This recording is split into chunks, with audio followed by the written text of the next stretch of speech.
ఒక అమ్మ 10 ఏండ్ల కుర్రాడు ఇద్దరు కారులో వెళ్తూ కారు ఆపేస్తారు. అదేంట్రా నాన్నకు ఫోన్ చేస్తుంటే కలవటం లేదు. కారేమో ఆగిపోయింది.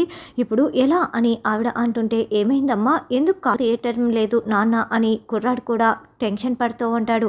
అప్పుడే ముసుగుతో రౌడీలు అక్కడికి వచ్చి ఏయ్ నీ కొడుకుని చంపేస్తాం మర్యాదగా మెడలో ఉన్న నగలు ఇస్తావా లేదా అని రివాల్వర్ని గురిపెట్టి మరీ బెదిరిస్తూ అడుగుతూ ఉంటారు. రే నేనెవరో మీకు తెలిసిందంటే మీరు పారిపోతారు జాగ్రత్త చచ్చిపోతారు కూడా అని ఆవిడ బెదిరిస్తున్నా కూడా ఏయ్ నీ కొడుకు చచ్చిపోతాడే మర్యాదగా నగలు ఇస్తావా లేదా అని బలవంతంగా లాక్కుంటూ ఉంటారు. అప్పుడే అటుగా వెళ్తున్న జేడీకేడి కార్ని ఆపేసి వచ్చి వాళ్ళని కుమ్మేస్తారు. దాంతో వాళ్ళు అక్కడి నుంచి పారిపోతారు.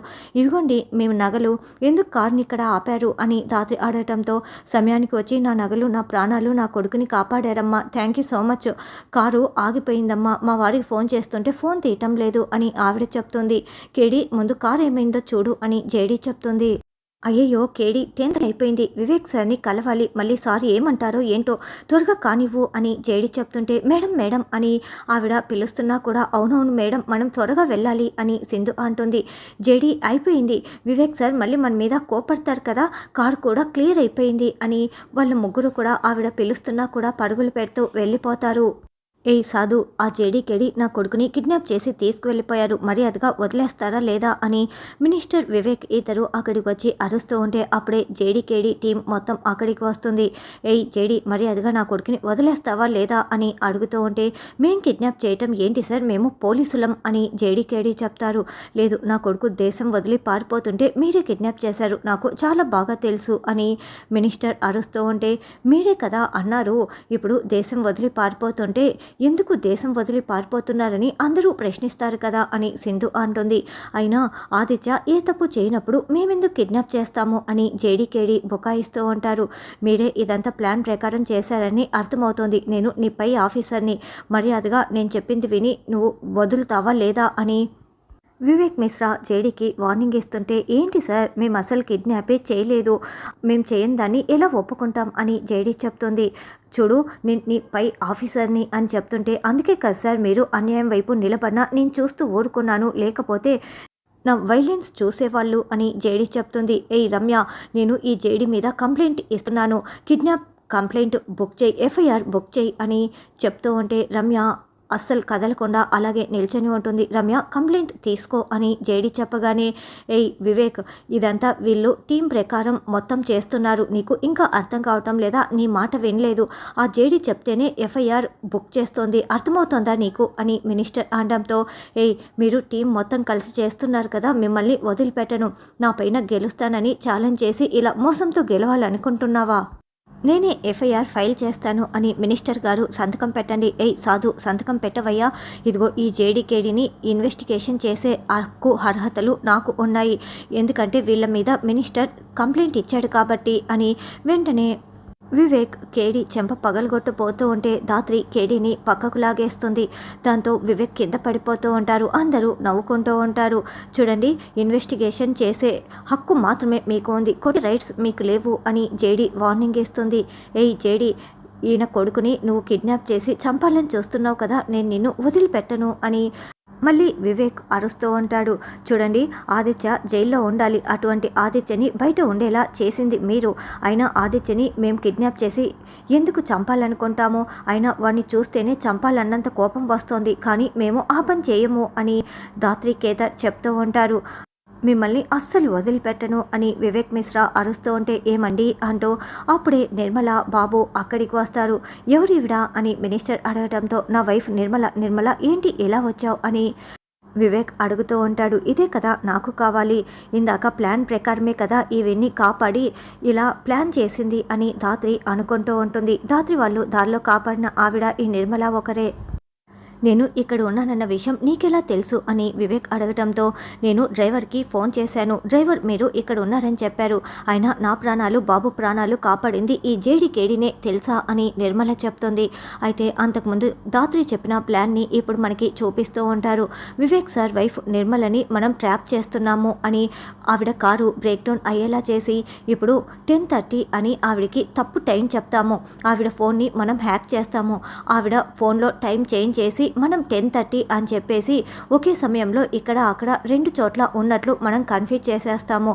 కాబట్టి కిడ్నాప్ చేసింది మనం కాదన్నట్లుగా మనం అప్పుడు నిర్మల గారి దగ్గర ఉన్నామని మొత్తం క్రియేట్ చేయబోతున్నాము అని ధాత్రి ప్లాన్ ప్రకారం ఇదంతా చేసి ఉంటుంది.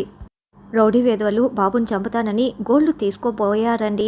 అప్పుడే ఈ జేడీకేడీ వచ్చి నన్ను కాపాడారు అని నిర్మల చెప్తుంటే ఎన్ని గంటలకి అని మినిస్టర్ అంటాడు. అప్పుడు జేడీ కావాలనే అయ్యో 10:30 అయింది, వివేక్ సార్ మనకు ఎదురు చూస్తూ ఉంటారు అని కావాలనే తప్పుడు టైం చెప్పి ఉంటుంది. ఆవిడ అది గుర్తుపెట్టుకొని 10:30 అన్న సమయం చెప్తుంది. అయితే సరిగ్గా 10:30 సమయంలో వీళ్ళు మినిస్టర్ కళ్ళ ముందరే ఆదిత్యని కిడ్నాప్ చేసి తీసుకువెళ్ళి ఉంటారు. 10:30కి మేము నిర్మల గారిని బాబుని కాపాడుతుంటే మీ కొడుకుని ఎలా కిడ్నాప్ చేస్తాం చెప్పండి మినిస్టర్ గారు అని కేదార్ అంటారు. మేడం ఈ విషయం మీరు ఎక్కడికి వచ్చి చెప్పమన్నా చెప్తారు కదా, మేము మిమ్మల్ని కాపాడింది 10:30కే కదా అని కేదార్ అంటే చెప్తాను సార్, మీరు నా ప్రాణాలు కాపాడితే నేను మీకు సాక్ష్యం చెప్పలేనా అని నిర్మల అంటుంది. ఏయ్ నోరు మూసుకొని నువ్వు ఇంటికి వెళ్తావా లేదా అని వివేక్ అరుస్తూ ఉంటాడు. వెళ్తాను, కానీ ఆ మేడం సార్ మీద ఏదైనా కేసులకి తప్పుడు సాక్ష్యాలు సృష్టించావా అప్పుడు నేను జడ్జి సార్ దగ్గరికి వచ్చి మొత్తం సాక్ష్యం చెప్పేస్తానని నిర్మల వార్నింగ్ ఇచ్చి వెళ్తుంది. థ్యాంక్స్ అమ్మా అని ధాత్రి అంటే ఇది నా బాధ్యతమ్మా అని నిర్మల వెళ్తుంది. ఏంటి మినిస్టర్ గారు ఆదిత్యని అక్కడ ఎవరో కిడ్నాప్ చేసి ఉంటే వెళ్ళి కాపాడుకోండి, వెళ్ళండి వెళ్ళండి అని జేడీ చెప్తుంటే ఏ జేడీ నిన్ను వదలనని మినిస్టర్ మీదికి వస్తూ ఉంటే వివేక్ అతన్ని లాక్కు వెళ్ళిపోతాడు. సూపర్ జేడీ, భలే ప్లాన్తో భలే కొట్టేశావు వాళ్ళ ప్లాన్ని అని సాధునాయక్ అంటాడు. చూడు సింధు, ఇప్పుడు నువ్వు కోర్టుకు వెళ్ళి ఒక అరగంట జడ్జిమెంట్ రాకుండా చూసుకో. ఈ లోపల మినిస్టర్ పరుగులు పెడుతూ అక్కడికి వచ్చి తన నోటితోనే నిజం చెప్తాడు అని జేడీ చెప్తుంది. ఇంతకీ ఆదిత్య ఎక్కడ జేడీ అని సాధునాయక్ అడగటంతో జేడీ నవ్వుతూ ఉంటుంది. ఏంటి సోనీ ఇలా లంచ్కి రెస్టారెంట్కి తీసుకొచ్చావు అని యువరాజ్ అంటే సార్ రండి సార్, మీతో ఈ మాత్రం స్పెండ్ చేయకపోతే ఎలా అని సోనీ చేయి పట్టుకొని యువరాజ్ని డైనింగ్ టేబుల్ దగ్గరికి తీసుకువెళ్ళి కూర్చొని ఉంటారు. అప్పుడే మురళి ఇదంతా చూసేసి వెంటనే నిషికి ఫోన్ చేసి అక్కడికి పిలిపిస్తాడు. ఇది బరి తెగించిపోయింది, ఇప్పుడే దాని సంగతి చెప్తాను అని నిషి అంటే మేడం ఇది చాలా పెద్ద రెస్టారెంట్, గొడవ చేస్తే యువరాజ్ సార్ పరువు పోతుంది అని మురళి చెప్తాడు. సరే అయితే నువ్వు వెంటనే ఫోటోలు వీడియోలు ఇవి వదిన వాళ్ళకి చూపిస్తాను, అప్పుడు వదినే సోనీకి బుద్ధి చెప్తుంది అని నిషి అంటే మేడం ఇక్కడి నుంచి తీస్తుంటే ఆ బేరర్ అడ్డు వస్తున్నాడు, అటువైపు వెళ్ళి తీద్దామని మురళి చెప్తాడు. అయితే ఈ లోపల సోనీ చూసేస్తుంది. అయ్యో ఈ నిషి ఇక్కడికి వచ్చిందేంటి, గొడవ చేస్తుంది అనుకుంటే ఫోటోలు వీడియోలు తీస్తోంది, ఇప్పుడు ఏం చేయాలి అని అనుకుంటూ సరే ఇప్పుడే వస్తానని సోనీ పక్కకు వెళ్ళి దివ్యాంకకి విషయం చెప్తుంది. సరే తీస్తే తీయనివ్వులే, ఇప్పుడు నిషి యువరాజులు దూరంగా శాశ్వతంగా దూరం అయిపోతారు, అది ఆ ప్లాన్ నేను చెప్తాను, నువ్వు నేను చెప్పినట్లు చెయ్యి అని దివ్యాంక ఏదో ఒక ప్లాన్ చెప్తుంది. తర్వాత మినిస్టర్ వివేక్ ఇద్దరు మీనన్ దగ్గరికి వస్తారు. నా భార్యని అడ్డు పెట్టుకొని ఆ జేడీ పెద్ద డ్రామా ఆడుతోంది అని వివేక్ చెప్పడంతో మీనన్ నా కొడుకుని కాపాడు అని మినిస్టర్ వేడుకుంటూ ఉంటాడు. మన ఎథిక్స్కి విరుద్ధంగా నేను ఈ పని చేస్తున్నాను, మీకులో ఎవరికి ఇష్టం లేకపోయినా ఇక్కడి నుంచి వెళ్ళిపోవచ్చు అని జేడీ చెప్తుంటే లేదు మాకంతా ఇష్టమే అని కిరణ్, రమ్య వాళ్ళతో పాటు ఇంకా 2-3 మగవాళ్ళు అక్కడ ఉండి జేడీకి సపోర్ట్గా మాట్లాడుతూ ఉంటారు. ఏంటి వీడికి ఇంకా స్పృహ రాలేదే అని ఆదిత్యని ఒక బాక్స్లో పడుకోబెట్టి ఉంటారు. చూడండి మన కంట్రోల్లో ఉన్న ఫోన్ని వీడి బాక్స్లో పడేసేయండి, బాక్స్ను క్లోజ్ చేసి తర్వాత వీడికి స్పృహ వచ్చేలా చేయి కిరణ్ అని ధాత్రి చెప్పగానే అదే విధంగా చేస్తారు. ఇక బాక్స్ను క్లోజ్ చేయగానే ఏ జేడీ నన్నేం చేస్తున్నావు అని ఆదిత్య కేకలు పెడుతూ ఉంటాడు. రే మీ నాన్న నీ దగ్గరికి వచ్చే వరకు నువ్వు ప్రాణాలతో ఉండాలంటే అరవకుండా బ్రీతింగ్ నెమ్మదిగా తీసుకోరా అని ధాత్రి వార్నింగ్ ఇస్తుంది. బాక్స్లో ఉన్న అతని చేతులు కూడా కట్టేసి ఉండటంతో గిలగిలా కొట్టుకుంటూ ఉంటాడు. రమ్య ఇప్పుడు వీడి బాక్స్లో ఉన్న ఫోన్ నెంబర్ నుంచి నువ్వు వాళ్ళ నాన్నకి ఫోన్ చేయి అని ధాత్రి చెప్తుంది. బ్రతికి ఉండగానే మనం ఆదిత్యని చంపేస్తున్నాం అని జేడీ చెప్తుంది. రే నాన్న ఎక్కడి నుంచిరా, ఎక్కడున్నావురా అని మినిస్టర్ ఫోన్ లిఫ్ట్ చేసి అడుగుతూ ఉంటాడు. నాన్న నన్ను ఏదో బాక్స్లో పెట్టేశారు నాన్న, నన్ను చంపైపోతున్నారు నాన్న, అసలు నా దగ్గర ఫోన్ ఉందన్న విషయం కూడా నాకు తెలీదు, నీ మాటలు వినిపిస్తుంటే నేను మాట్లాడుతున్నాను అని తల దగ్గర ఫోన్ ఉన్న విషయం కూడా తెలియక ఫోన్లో ఆదిత్య మాట్లాడుతూ ఉంటాడు. రే నేను నిన్ను కాపాడుకుంటాను అని మినిస్టర్ ఫోన్ పెట్టేయకుండానే లొకేషన్ కనుక్కోమని వివేక్కి చెప్తారు. గణపతిని కాపాడాలంటే ఆదిత్యని ప్రాణాలతో తీసుకురావాలి, కాబట్టి ఆ జేడీ ఖచ్చితంగా ఆదిత్య ప్రాణాలైతే తీదు, మనం కనిపెడతాము అని ఆ లొకేషన్ని ట్రేస్ చేస్తూ వస్తూ ఉంటారు. పద్మకి నేను న్యాయం చేస్తాను అని ధాత్రి చెప్తూ ఉంటుంది.